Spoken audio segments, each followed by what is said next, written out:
코로나 상황이 진정될 듯 하면서 또다시 일어나는 안타까운 시간이 계속되고 있습니다. 가히 재앙이라고 말할 법합니다. 그래서 코로나 재앙 이렇게 저는 잘 표현을 하는데요. 이런 일로 인하여서 우리의 생활도 문화도 생각도 언어도 많이 바뀌었다라고 생각이 됩니다.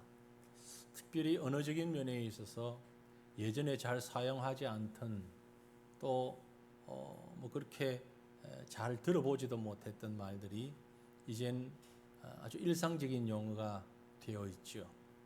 그 중에 하나가 거리두기. 지금 우리 거리두기를 하고 뛰어 앉았습니다. 최소 1m 이상씩은 뛰어달라 하는 질병본부 관리본부의 지침대로 뛰어 앉았습니다. 우리는 또 질병본부에서 시키지도 않은 더 강력한 이 앞에 보이는 이 가림막까지 했습니다. 이건 전혀 언급조차 안 돼 있지만 저희가 판단할 때 우리 교회가 좁아서 가림막이 있는 게 좋겠다. 여러분 보실 때는 별로 표가 없으시죠? 예. 그러나 저는 앞에 서서 상당히 방해가 됩니다. 여러분이 지장 없도록 각도를 기울여 놨기 때문에 이 모든 불빛이 저한테는 비춰져요. 그래서 주로 이쪽 라인에 앉아 계신 분들은 얼굴이 잘 안 보입니다. 그러니까 우리 이집사님, 정권사님까지는 보이는데 그 다음부터는 시력이 안 좋아서가 아니고 불빛 때문에 안 보입니다. 그러니까 화장 안 하고 오시는 분들은 이쪽 줄 뒤로 앉으시면 저한테는 표가 안 납니다. 뿐만이 아니고 옆에도 이렇게 불빛이 비춰가지고 조금 그래도 이제는 익숙해졌는데 앞에 뭐가 이렇게 놓여 있으니까 투명한 것이라 할지라도 상당히 어려움이 있습니다. 그런데 이런 것이 지금 일상화 되어 버렸습니다. 거리두기 하도 말을 많이 하다 보니까 고육직책으로 나온 말이 있죠. 거리는 멀어도 마음은 가까이. 참 말도 안 되는 얘기잖아요. 예. 거리가 가까워져야 마음도 가까워지지. 오죽했으면 이웃 사촌이라는 말을 할까요? 혈육 사촌보다 혈육의 형제보다 늘 보는 이웃이 더 가족답다 해서 이웃 사촌이라는 우리 조상들의 표현도 있는데 정면으로 그걸 거스르면서 거리두기 하면서 마음만 가까워져라. 가까운지 뭔지 마음으로 잘 알 수가 없습니다. 또 한 단어가 있는데 비대면. 예전에는 우리 이런 단어 쓰질 않았어요. 그죠? 비대면이라는 말을 그리 잘 들어보지 못했던 얘기인데 얼굴 보지 말고 살자. 그 얘기 아닙니까? 비대면. 우리 웬만하면 얼굴 보지 말고 살자. 말이 안 되는 것 같은데 그게 지금 일상적인 말이 되었습니다. 그런데요, 오늘 읽었던 본문 말씀을 보면 몸도 마음도 멀리 떨어져 있던 형제가 20년 만에 만나는 장면이 기록되어 있습니다. 정확히 말하면 부모 형제 떨어졌다가 20년 만에 다시 만나면서 그 설레는 마음을 가지고 준비하는 모습이라고 그럴까요?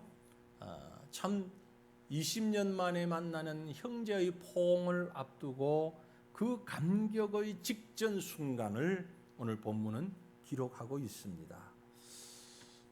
오늘 읽었던 본문 말씀은 바로 지난 주일날 제가 설교 본문으로 잡고 말씀드렸던 야곱의 이야기의 연속선상에 있습니다. 연속적인 기록입니다.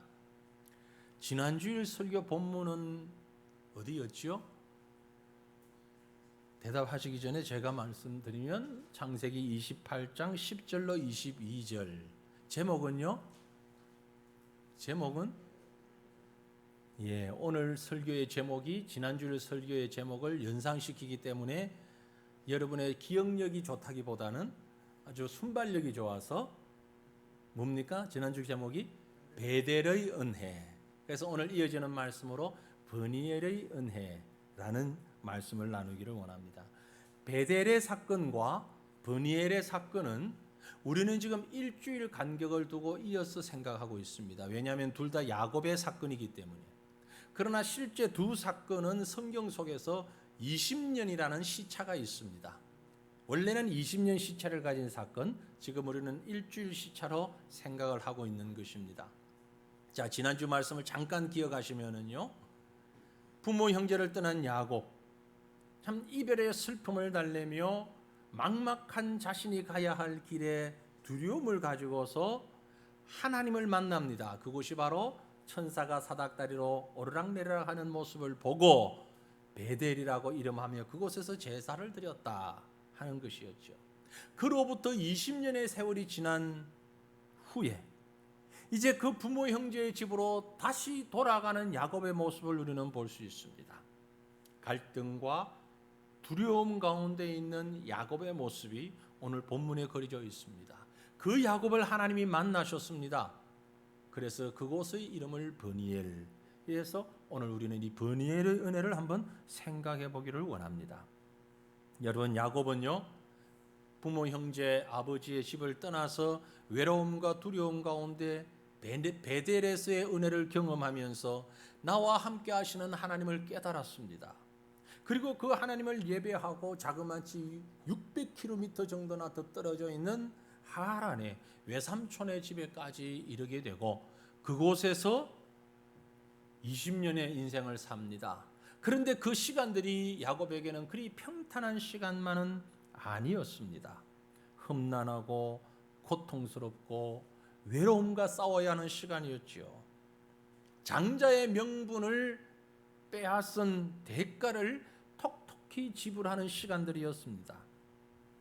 짧지 않은 20년을 그곳에서 살았지만 그 20년의 생이 야곱에게는 인고의 시간이었습니다. 외삼촌의 집이었지만 거의 하인과 다름없는 생활을 하면서 특별히 사랑하는 아내를 얻기 위하여서 14년, 그리고 자기 자신의 독자적인 재산을 모으기 위해서 6년 세월을 보내면서 피땀 흘리며 수고하며 살았죠. 그곳에서 야곱의 인생은 그야말로 투쟁적인 삶이었다고 볼 수 있습니다. 최선을 다하는 삶이었습니다. 하지만 너무나 인간적이고 자기중심적인 삶이었다고도 볼 수 있습니다. 이렇게 살아가는 모습은 오늘날 많은 우리 현대인들의 모습과도 매우 닮았습니다. 그러한 야곱이 이스라엘로 변하는 사건이 바로 본문 사건입니다. 야곱이라는 이름은 이미 지난주에도 말씀드렸습니다. 그 뜻이 뭐라고 그랬지요? 훔친다, 잔꾀가 많다, 이런 의미를 가지고 있는 말입니다. 훔친다, 도둑질한다, 잔꾀가 많다, 꾀돌이다, 이런 의미지요. 실제로 야곱은 그런 모습으로 그 인생을 발부둥치다시피 하며 살았습니다. 그런 야곱이 이제 다시 고향으로 돌아오면서 야복강이라고 하는 그 강가에서 버니엘의 은혜를 경험합니다.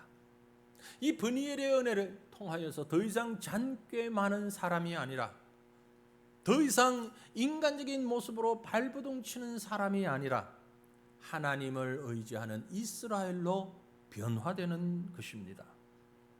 야곱이 변하여 이스라엘이 되는, 야곱에서부터 이스라엘로 변화되는 이 놀라운 버니엘의 은혜, 오늘 우리가 묵상하며 살피며 우리 가운데서도 하나님의 놀라운 버니엘의 은혜가 경험되어지기를 소망합니다. 버니엘은 야복강 계곡으로 가는 입구에 위치한 아주 비옥한 토지였다고 합니다. 그래서 야곱은 20년 전에 헤어진 형을 만나기 위해 밤을 지새우며 하나님을 먼저 그곳에서 만났던 것이죠. 버니엘에서 받은, 야곱이 받았던 그 버니엘의 은혜는 과연 어떤 것들이었을까? 오늘 말씀을 한번 세밀히 살펴보면 먼저 가장 첫 번째로 그는 외로움과 두려움을 이기는 은혜를 받았습니다. 버니엘의 은혜는 외로움과 두려움을 극복하는 은혜입니다. 말씀드린 대로 실로 야곱은 자기 생애에 있어서 너무너무 중요한 순간에 지금 서 있습니다. 20년의 피난 생활 동안 그리웠던 부모 형제를 만나기 직전, 그러나 그 긴장과 그 두려움이 어느 정도였는가? 본문의 앞부분에서 그가 취한 행동을 통해 볼 수 있습니다. 왜 그럴 수밖에 없었는지도 기록됩니다. 야곱이 자기 식솔 대부대를 이끌고 지금 고향으로 돌아갑니다. 어느 정도 지역에 이르렀을 때 요즘 같으면 전화나 다른 방법으로 연락을 할 수 있었겠지만 그때는 그런 것이 없으니 메신저를 한 사람, 사자를 한 사람 택해서 형에게로 먼저 보냅니다. 형 에스에게 보내서 야곱이 지금 형을 만나러 오고 있습니다. 연통을 보냈어요. 그랬더니 그 메신저를 통해서 돌아온 소식이 있는데 형이 400명의 군사를 데리고 지금 야곱을 맞으러 나오고 있다는 것입니다. 4명이라면 오는 도중에 혹시 무슨 일이 있을까 그래서 오는구나 라고 생각할 수 있겠는데 400명 뭐 하자는 겁니까 지금? 싸우자는 거지요. 400명의 군사를 끌고 온다는 얘기는 전쟁하자는 얘기죠. 그렇지 않습니까? 이 소식을 전해들은 야곱은 1차적으로 두려움이 엄습해 왔습니다. 20년 동안 묻어놓았던 기억이 되살아납니다. 형을 속이고 아버지를 속이고 받아낸 축복을 생각하면서 그 마음의 두려움이 가슴이 두근두근거립니다. 혼란이 극에 달할 것입니다. 되돌아가야 하나? 이 수많은 식솔들을 어떻게 해야 하지? 복잡한 심정이었어요. 그 야곱의 심정을 창세기 32장 7절에 표현하기를 야곱이 심히 두렵고 답답하여 자기와 함께한 동행자와 양과 소와 낙타를 두 떼로 나누었다. 형을 만나러 오는데 반가움보다는 지금 두렵고 답답한 마음이 야곱의 심적 상태였다. 성경은 그렇게 기록하고 있습니다. 사람 참 안 변해요, 그죠? 에스도 야곱도 이제 다 성인이 되었건만 동생이 온다는 소식 듣고 벗은 발로 쫓아나와서 안아줘도 시원찮을 판에 400명 군사를 이끌고 지금 한번 해보자고 나오는 것 아닙니까?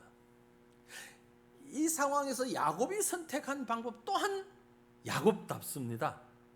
가족을 두 편으로 나눕니다. 앞에는 상대적으로 덜 사랑하는 아내인 레아, 뒤에는 좀 더 사랑하는 아내인 라헬, 그리고 무리도 종들도 재산도 다 반으로 나누어서 두 그룹으로 진행하게 하고 그 앞에 맨 앞에는 또 한 종들의 그룹이 서 있는데 보세요.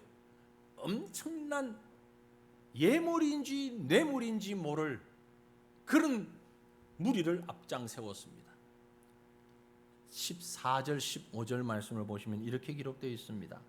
암염소가 200이요 숫염소가 20이요 암양이 200이요 순양이 20이요 전나는 낙타 30과 그 새끼요 암소가 40이요 황소가 10이요 암나귀가 20이요 그 새끼 나귀가 10이라. 모두 몇 마리? 금방 봤잖아요. 계산 안 돼요? 모두 몇 마리? 소, 염소, 양 다 합해서 350마리 플러스 알파. 왜 플러스 알파입니까? 낙타 30과 그 새끼, 이게 몇 마리인지 안 적혔잖아요. 그 외에는 뒤에 암나귀는 새끼가 10마리라고 되어 있는데 낙타는 새끼가 몇 마리인지 안 적혀 있으니까 플러스 알파로 잡으면 350 플러스 알파. 상상해 보십시오, 여러분. 낙타, 염소, 양 350마리, 새끼 10마리시면 360마리가 대열을 지어서 나갑니다. 장관이죠. 이게 예물입니까? 뇌물입니까? 뇌물로 보기에 더 가깝죠? 아무튼 엄청난 그 재물. 그럼 그들을 끌고 관리하는 하인들이 또 있었을 것 아니에요? 무리를 지어서 지금 나갑니다. 그래 에스는 에스대로 야곱은 야곱대로 참 사람 성격 안 변하고 세월이 지나도 똑같은 모습으로 지금 만나자고 점차 좁혀오고 있습니다. 다 정리돼서 나간 다음에 야곱은 홀로 강가에서 밤을 새우고 있습니다. 본문 24절에 야곱은 홀로 남았더니 야곱은 홀로 남았더니 라고 강조하고 있습니다. 그런데 어떤 사람이 날이 새도록 야곱과 씨름하였다. 여러분, 그 짧은 시간이 야곱에게는 그 하루의 저녁이, 이 밤이 야곱에게는 지난 20년의 세월보다 더 힘들고 고통스럽게 느껴졌을는지도 모릅니다. 과연 형은 어떻게 변했을까? 그 성급하고 과격한 형이 자신과 우리 가족들 어떻게 맞을까? 400명이나 되는 무리를, 군대를 이끌고 나온다니 저희는 뭘까? 전쟁이라도 하게 되면 나는 형을 상대로 싸워야 하나? 아니면 뒤돌아서야 되나? 후퇴해야 할까? 이런저런 생각이 머리를 가득 채워서 잠을 이룰 수가 없습니다. 흐르는 강물 소리만이 들려오면서 야곱의 마음을 사로잡는 두려움과 외로움은 갑절로 더해졌을 것입니다. 그러고 보니 이게 바로 오늘을 살아가는 우리 모습 아닌가, 현대인들의 모습이 아닌가 하는 생각이 됩니다. 정신없이 일을 하고 성공을 향해 달려가는 우리가 아닙니까? 성공이라면 먹는 것도 마다하고 자는 것도 마다하고 무작정 앞만 보고 달려가는 우리들 얼마나 많습니까? 세상에 24시간 식당에 불을 끄지 못하는 그런 식당들이 우리 주변에 허다히 있습니다. 그만큼 많은 사람들이 일하고 먹고 생활을 한다는 것 아닙니까? 그렇게 열심히 살다가 그러다 어느 날 문득 그 복잡한 사회 속에서 나 혼자만이 덩그러니 남겨진 이 모습을 발견하고서 깊은 시름과 두려움에 잠긴 적은 없습니까? 이때 혼자 있는 시간은 두려움이고 외로움의 시간입니다. 조용히 자기를 묵상하고 충전하고 회복하는 그런 혼자만의 시간이 아니라 두려움과 외로움으로 가득 찬 혼자만의 시간일 것입니다. 누구도 나를 도와주지 못하고 이해하지 못하고 도울 수도 없는 상황, 마치 망망대해에 홀로 버려진 것과 같은 시간들. 나는 지금까지 무엇을 위해 살아왔나? 누구를 위해 이렇게 달려왔나? 그래서 내가 얻은 것은 무엇인가? 그러면 앞으로 나는 어떻게 살아야 할까? 이런저런 복잡한 생각, 더불어 말할 수 없는 갈등, 염려, 그리고 두려움 몰려오는 순간들을 기억하십니까? 다른 사람들이 볼 때는 아무 문제 없고 건강하고 가진 것도 풍성하고 남부를 것이 없고 아무 걱정거리 없는 듯 하지만 나만 알고 나만 느낄 수 있는 그 외로움과 두려움, 걱정, 염려 얼마나 많이 있습니까? 야곱처럼 열심히 사는 사람일수록 더욱더 어쩌면 더 큰 고독과 두려움에 쌓일는지도 모릅니다. 앞만 보고 정신없이 달려온 여러분의 생애 가만히 돌아보십시오. 하나님을 알지 못하는 사람들은 이럴 때 술이나 오락이나 취미라는 명분으로 자기의 쾌락 속으로 빠져들기 마련입니다. 어떤 이는 육체적인 향락과 쾌락을 더 추구하고 더 추구하다가 마약과 같은 자기를 상실해버리는 자리에까지 이르기도 합니다. 어떤 이들은 의도적으로 스스로를 돌아볼 수 없을 만큼 더 분주하게 일 속으로 자기 자신을 몰아넣기도 하죠. 극단적인 어떤 사람들은 몸이나 목숨까지도 해치는 이런 자들까지도 있습니다. 그러나 사랑하는 성도들이여, 만약 여러분에게 이런 상황이 주어졌다면 바로 그 순간이 하나님을 만나는 시간이라는 것을 깨달으시기를 바랍니다. 홀로 남아서 힘들고 어렵고 고독하며 두려운 그 시간, 그 장소, 바로 우리가 하나님을 만나야 하는 절대적인 시간이며 절대적인 장소라는 것입니다. 혹 지금 이처럼 외롭고 고통스러운 상황 속에 포위당해 있는 자들이 계십니까? 지금이 바로 여러분과 하나님이 1대1의 은밀한 시간을 갖기 원하신다는 여러분을 향한 우리 하나님의 신호라는 것을 믿으시길 바랍니다. 스스로의 힘으로는 도저히 헤쳐나올 수 없는 고통, 갈등, 두려운 시간, 바로 하나님과 우리가 개인적인 만남을 가져야 할 축복의 사인입니다. 브니엘의 은혜는 바로 그 하나님의 사인을 받는 시간입니다.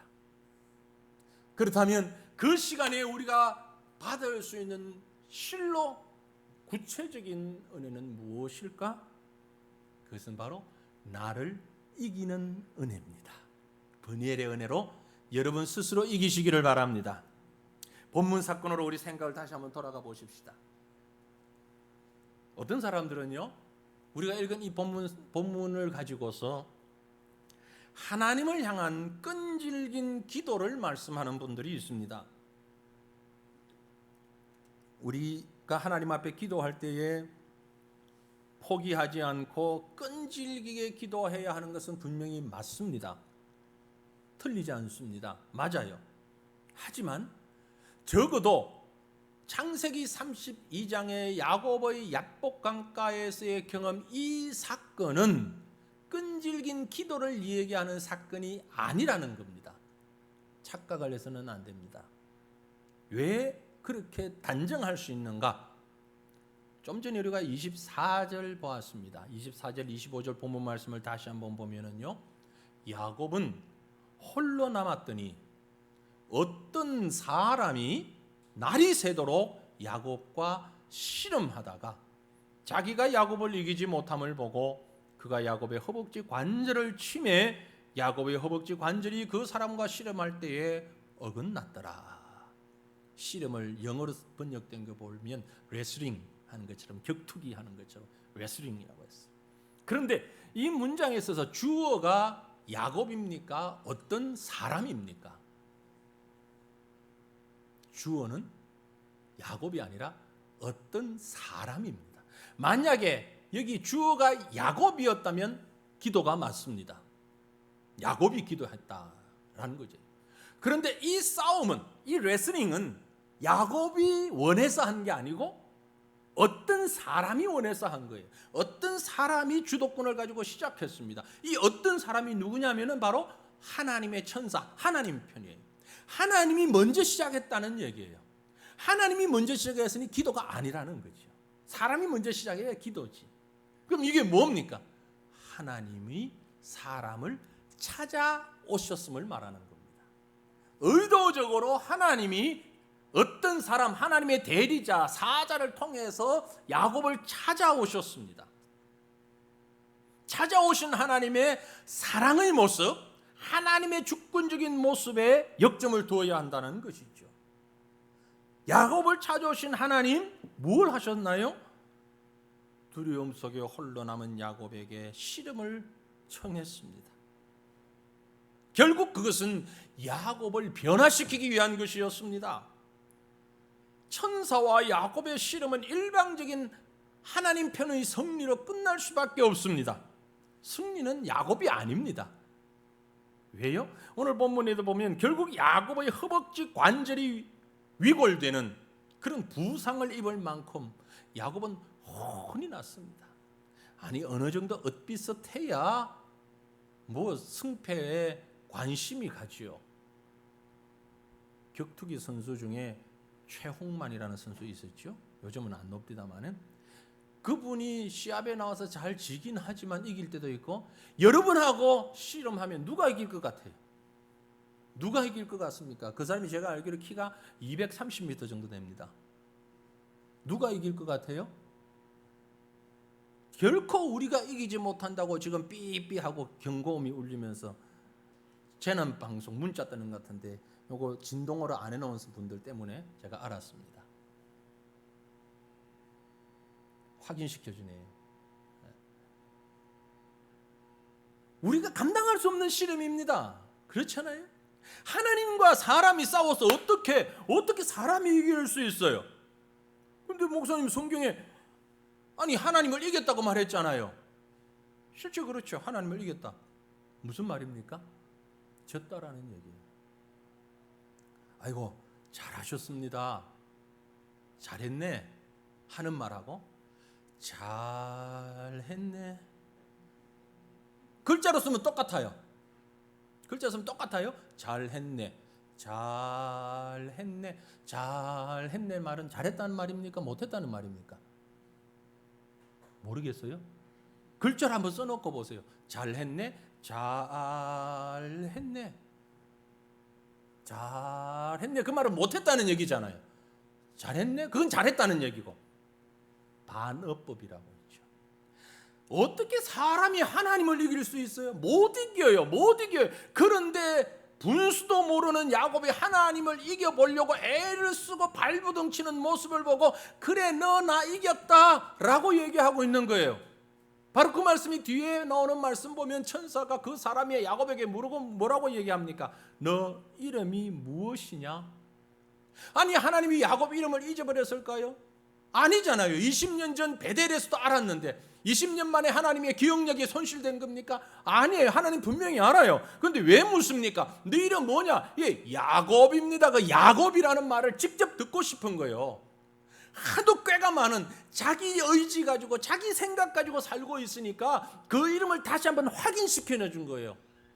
이해가 잘 안 되시면 이렇게 이해하시면 됩니다. 여러분 집에 혹시 말이라고는 죽어도 안 듣는 아이가 있습니까? 아이고 귀신은 뭐하나 저런 놈 안 잡아가고 정말 말 듣다 죽은 귀신이 있나? 왜 저리 말을 안 듣노? 그런 애가 있으면은요 오늘 집에 가셔서 이름을 바꿔주십시오. 개명해 주세요. 뭐라고? 순종이라고. 오늘 걔 이름 바꿔줘요. 순종아. 얼마나 이놈이 말을 안 들었으면 이름을 순종이라고 바꿔서야만 부를까? 그러면 걔 보고 순종아 부르면 그때마다 뭐 생각하겠어요? 야 철이 좀 들고 나면 철이 좀 들고 난 다음에 그 자기 이름 들으면 내가 오죽 말을 안 들었으면 우리 부모가 내 이름까지 이렇게 바꿨을까? 에? 옛날에 내 이름이 무식이었는데 얼마나 말 안 들었으면 순종이라고 바꿨을까?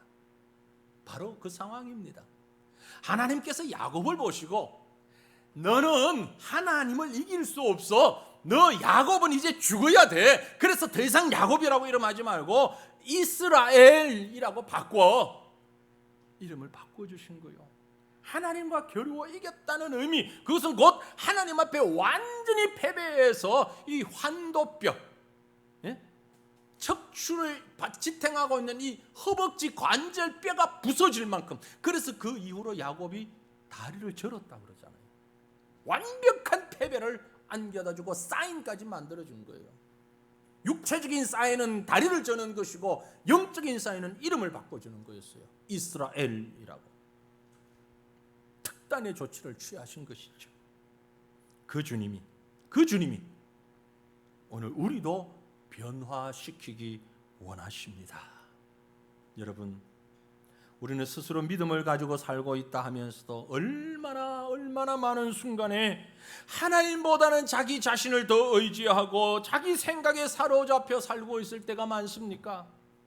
그래서 내 고집, 내 생각, 그것 때문에 그것 가지고 고민하고 갈등하고 괴로워하고 있는 우리의 삶이 아닙니까?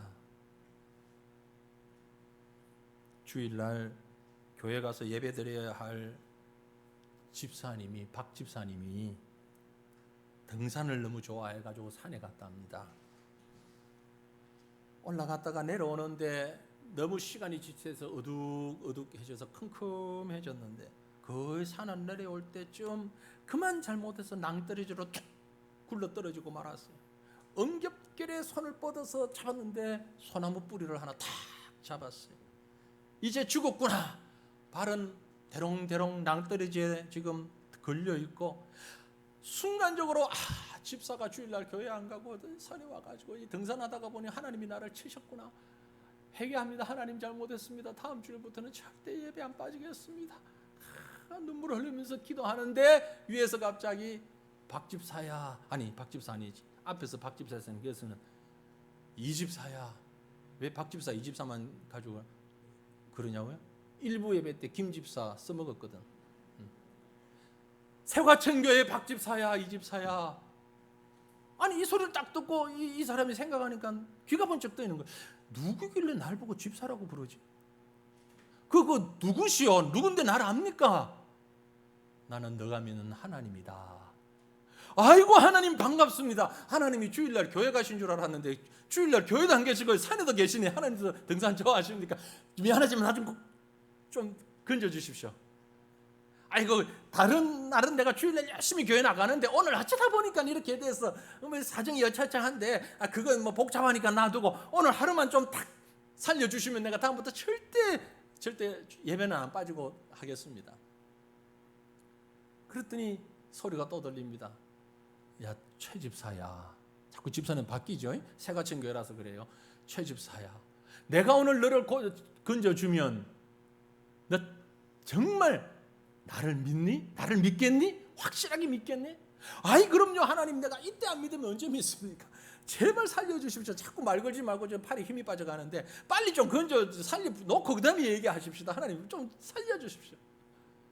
그랬더니 하나님 말씀이, 정말 네가 나를 믿고 너를 살려줄 줄로 믿으면 지금 붙잡고 있는 소나무 뿌리 그 손 놓아라. 놓으면 내가 살려줄게. 생각해 봅니다. 내가 지금 이걸 놓으면 분명히 낭떠러지에서 떨어지는데 만약에 하나님이 나를 잡다가 실수하시면 난 어떻게 되지? 끝나는 거잖아. 이걸 손을 놔야 돼 말아야 돼. 한참 고민을 하다가 이 박 집사가 말하기를, 거기 하나님 말고 누구 다른 사람 없어? 여러분, 사실 이게 우리 모습 아닐까요? 우리 모습 아닐까요? 믿음 갖고 있다고 하지만 결정적인 순간에는 항상 내가 앞서고 자기 중심적인 삶을 살아오는 모습, 바로 우리 모습 아닐까요? 이게 야곱의 모습이었습니다. 버니엘의 하나님은 바로 그런 야곱에게, 그런 우리에게 찾아오셨습니다. 그리고 더 이상 야곱으로 살면서 자기를 의지하지 말고 이스라엘로 살면서 하나님을 전폭적으로 의지하는 사람으로 변화시켜 주신 것입니다. 이것이 바로 버니엘의 은혜입니다. 사랑하는 성도들이여, 그 주님을 붙잡으시기를 바랍니다. 환도뼈가 부러지도록 천사의 옷자락을 붙잡고 놓지 않았던 것과 같이 주님을 붙잡는 자들이 되시기를 바랍니다. 그래야 변합니다. 변해야 살 수 있습니다. 야곱이 이스라엘로 변해야 됩니다. 야곱은 죽어야 돼요. 이스라엘이 살아나야 되는 거예요. 수십 년 신앙생활을 해오면서도 아직도 야곱으로만 살아가기를 고집하는 성도들이요, 이 시간 버니엘의 은혜를 기억하시기를 바랍니다. 여러분을 향하여 찾아오신 주님을 붙잡으시기를 바랍니다. 전적으로 하나님께 두 손 들고 항복하며, 하나님 나는 좋습니다. 내가 두 손 들고 항복합니다. 이제는 야곱으로 살지 않겠습니다. 이스라엘로 하나님 인도하시는 대로 살겠습니다. 고백하는 저와 여러분 되시기를 주님 이름으로 축원합니다. 그러한 자는 마지막으로 하나님의 얼굴을 보는 은혜가 있습니다. 하나님의 얼굴을 보는 은혜가 있어요. 본문 30절입니다. 그러므로 야곱이 그곳 이름을 브니엘이라 하였으니 그가 이르기를 내가 하나님과 대면하여 보았으나 내 생명이 보존되었다 함이더라. 브니엘은 하나님의 얼굴, 그런 뜻입니다. 브니엘 단어의 뜻이 하나님의 얼굴. 야곱은 자신이 새롭게 태어난 그곳 이름을 브니엘, 즉 하나님을 비대면이 아닌 대면하여 본 장소, 그렇게 표현한 것입니다. 당시 모든 사람들은 하나님을 육안으로 보면 죽는다고 알았습니다. 실제 그랬습니다. 그러나 지금 야곱은 하나님을 보면서 죽었습니다. 하지만 새로운 이스라엘로 태어났기에 그곳 이름을 이스라엘, 이 브니엘이라고 한 것이죠. 나를 찾아오신 주님은 바로 이것을 원합니다. 야곱은 죽고 이스라엘로 다시 태어난 자들은 하나님과 대면하시기를 원합니다. 코로나로 인해서 비대면이 좋다고는 하지만 코로나 아닌 더 이상 무엇가 온다 할지라도 하나님과는 비대면으로 사시지 마시기를 바랍니다. 하나님과는 대면하셔야 됩니다. 누구 얼굴을 보아서 누구 얼굴 때문에 우리의 몸가짐과 행동거지와 이런 것들을 다 변화시키죠. 그죠? 외국인들이 한국에 와서 놀라는 것 중에 몇 가지가 있는데 그 중에 한 가지가 뭔가 하니, 아니 한국에는 커피숍 같은 데 가니까 사람들이 노트북 컴퓨터를 놓고 막 일을 많이 하는데 그것도 놀랐지만 더 놀라운 것은 그 일하다가 컴퓨터든 휴대전화기든 다 그 자리 놓고 화장실도 가고 또 밖에 나갔다가 오고 막 이러는 걸 보고 와, 한국이란 나라는 정말 대단하다. 뉴욕 같은 곳도 1분을 못 넘긴다 그러거든요. 두고 나면 금방 없어져 버린대요. 근데 한국은 30분, 1시간이 지나도 그대로 있어. 그래서 외국인들이 한국인의 시민의식 수준이 대단히 높다 그리고 막 평가를 하는데, 제가 볼 때는 그게 아닙니다. 이유가 시민의식 때문 아니에요. 다른 이유가 있어요. 뭐죠? CCTV예요. 우리의 수준을 억지로 올려놓은 이유는 CCTV가 너무너무 많다는 거죠. 웬만한 커피숍 가면은요, 입구부터 계산대, 앉는 좌석까지, 심지어 화장실 입구까지 CCTV가 다 달려 있습니다. 그거 저도 알고 여러분도 알고 대한민국 사람 다 알아요. 그래서 그 노트북을 안 가져가고 싶어서 안 가져가는 게 아니고, 갤럭시 노트 20 선전 많이 하대. 그거 신상품 갖다 놓은 거 안 가져가고 싶어서 안 가져가는 게 아니고, 뭐 때문에? CCTV 때문에 감히 가질 못하는 거야. 그래라도 수준 끌어올려주니 없는 것보단 낫죠. 감사하죠. 여러분, CCTV 의식하며 사시지 말고 하나님의 얼굴 의식하며 사시기를 바랍니다. CCTV는 고장날 수 있어요. 하나님의 얼굴은 가려지지 않습니다. 가려지지 않아요.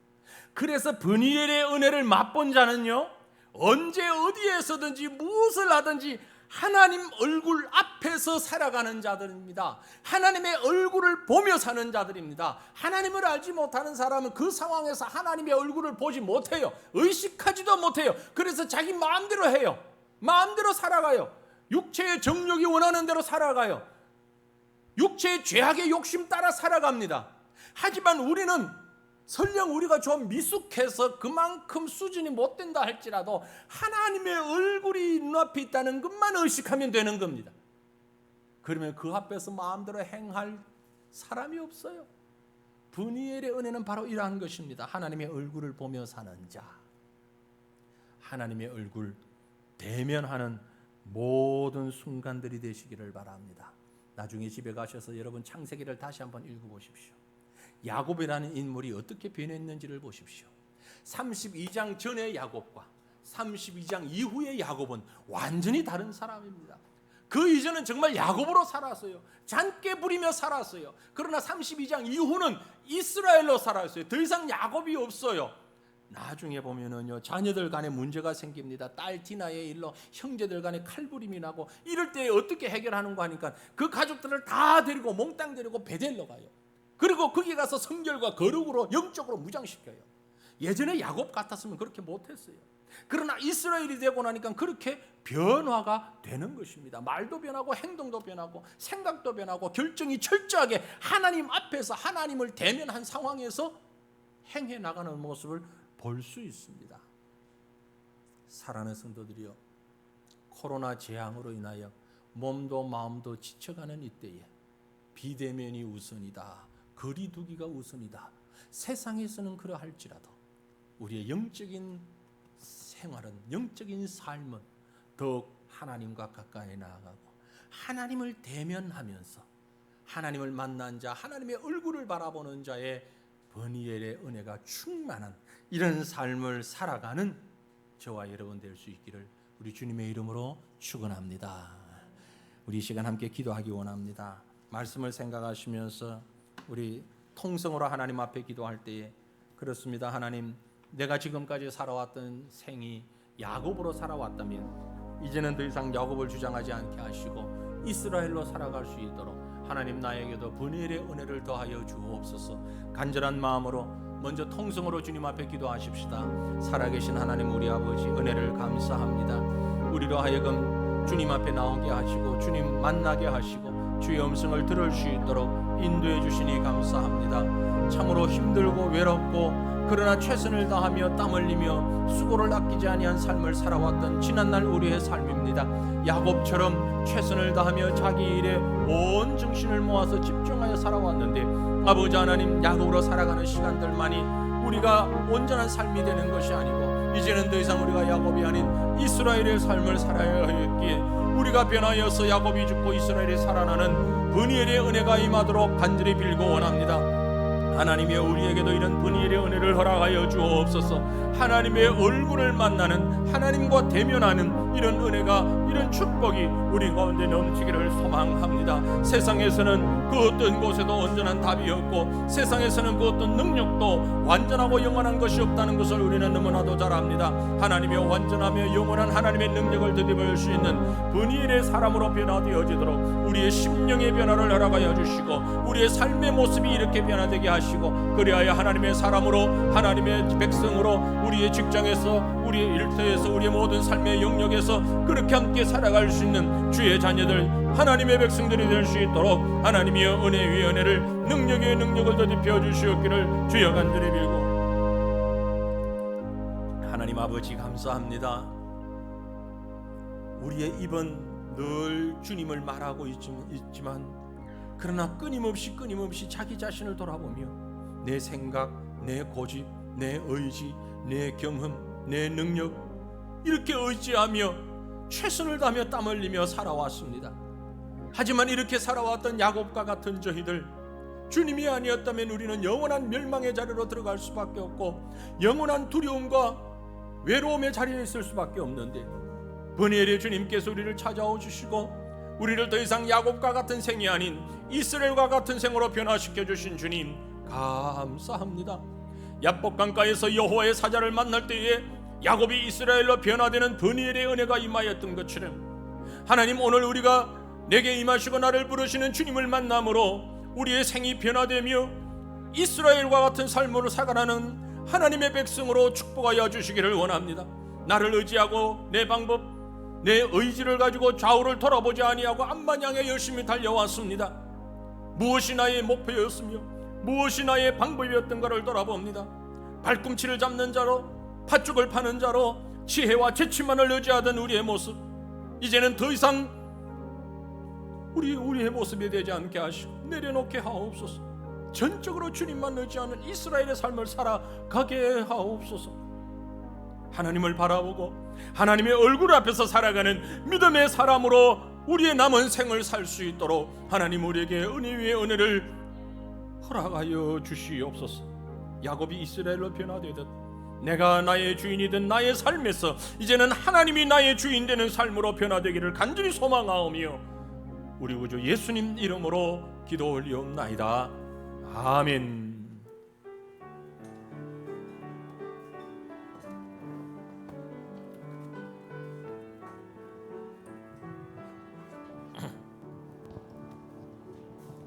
이 세상 어느 곳을 가든지 어디서 뭘 하든지 주님과 동행할 때 기쁨 얻으리. 주님의 축복이 이 세상 가야 할 곳 많고요. 이 세상 가야 할 곳 많고요. 할 일도 많이 있지만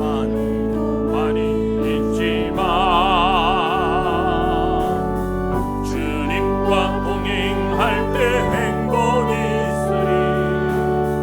주님의 축복이 있으리. 때론 시련의 바람 휘몰아친다 하여도 나는 두려움 없겠네.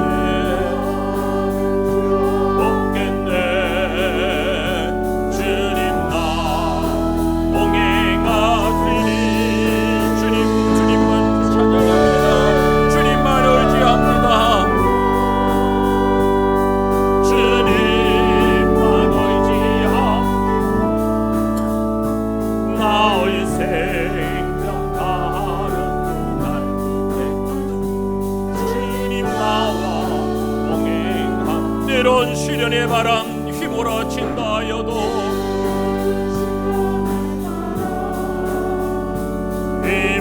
휘몰아친다 하여도 나는 두려움 없겠네. 나는 두려움 없겠네. 주님 나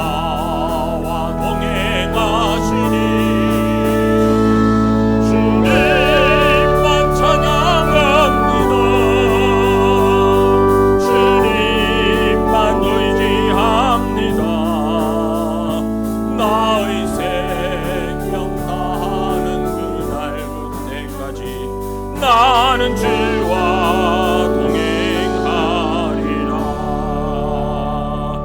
나의 생명 다하는 그날 그때까지 나는 주와 동행하리라.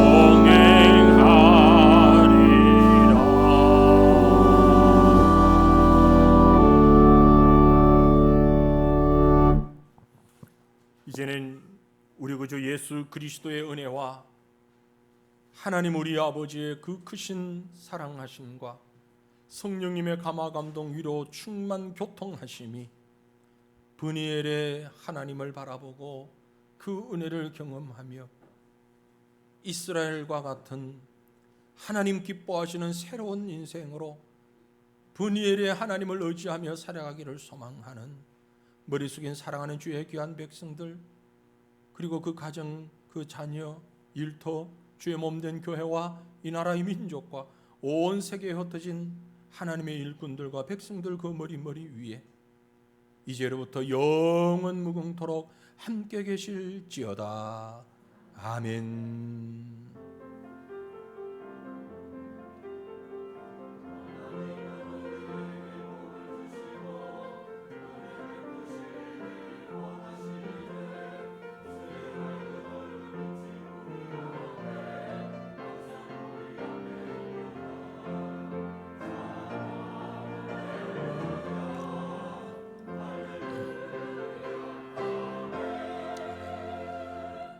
브니엘의 하나님을 경험합시다.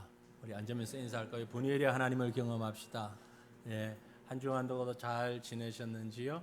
우리 광고도 있습니다만 방글라데시에 파송된 우리 박유한 선교사님 가정 안식년으로 들어와서 2주 동안 자가격리 잘 끝내고 이제 오늘 여러분 앞에 나타났습니다. 오늘 오후에 설교도 해주실 것이지만 우리 한번 힘차게 격려하며 박수하겠습니다. 상원님에게 고맙습니다. 네, 우리 서로를 바라며 축복하십시다. 영상으로 예배드리는 모든 분들도 함께 축복하십시다. 합니다. 주님의 이름을 축복합니다. 축복합니다.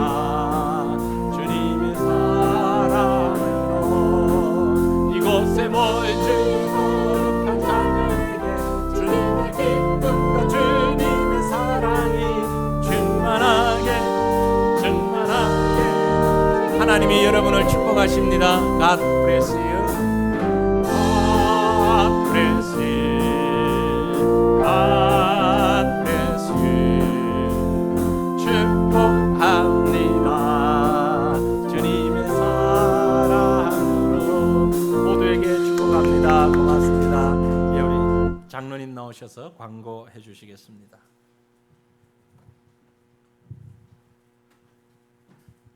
살롬, 지난 한 주간도 강건하셨습니까? 교회 소식 전해드리겠습니다. 8월 구역장 모임은 쉽니다. 9월 구역장 모임은 9월 4일부터 재개를 하겠습니다. 예배 안내입니다. 주일 예배 새벽기도회, 금요기도회는 정상적으로 모이고 있습니다. 모든 모임 시에는 명부 작성에 꼭 협조해 주시기 당부드립니다. 또한 주일학교 예배도 정상적으로 모이고 있습니다.